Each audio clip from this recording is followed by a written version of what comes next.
9,000 divided by 75,000.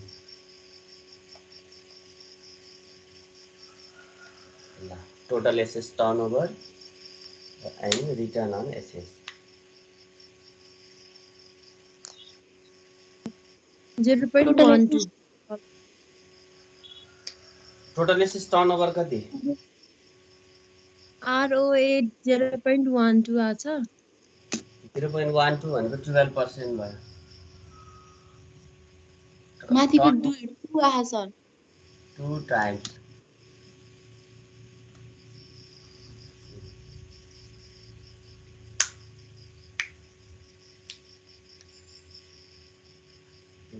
B को लागि यो भयो. अब C को पनि एक B जस्तै गरी छ. Suppose Pristine managers believe that the inventory turnover can be raised to 7.3. Inventory turnover पहिला 6 थियो, अहिले कति हुने भयो यसको ठाउँमा 7.3. Inventory turnover 6 को ठाउँमा 7.3 राख्ने, अरु चेन्ज नगरेपछि amount of inventory अब यो रिभाइज हुने भयो. What would Pristine's cash conversion cycle, total assets turnover, return on assets had been if the inventory turnover had been 7.3 in 2008? जस्तै अब यो दुईटा त हुने नै भयो. यसमा एउटा क्याश कन्भर्सन साइकल पनि बनाउनु पर्यो. इन्भेन्ट्री टर्नओभर 7.3 भन्यो. यसबाट इन्भेन्ट्री कन्भर्सन पिरियड निकाल्नलाई 365 डिवाइड बाई 7.3 हामीले जुन क्वेसन नम्बर ए मा गरिसक्यौं त्यसबाट इन्भेन्ट्री कन्भर्सन पिरियड आउँछ.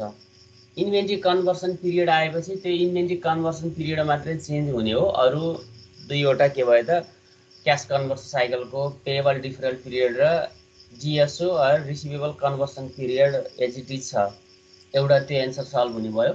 अर्को हामीले फेरि के निकाल्न भनेको छ त total assets turnover return on assets यो निकाल्न भनेको छ. यसमा हाम्रो चेन्ज हुने भनेको टोटल एसेट्स मात्रै हो.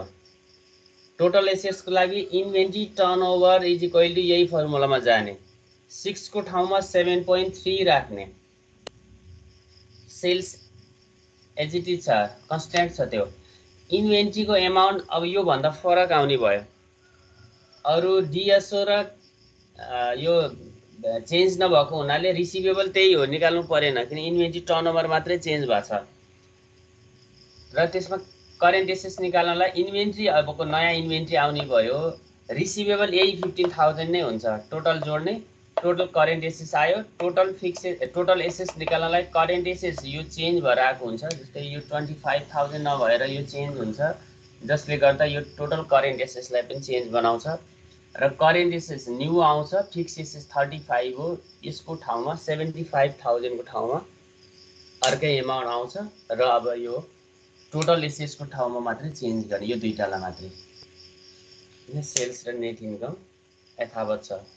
यसरी क्याश यो यसबाट इन्भेन्ट्री यो टोटल एसेट्स टर्नओभर र रिटर्न अन एसेट्स क्याल्कुलेसन गर्ने.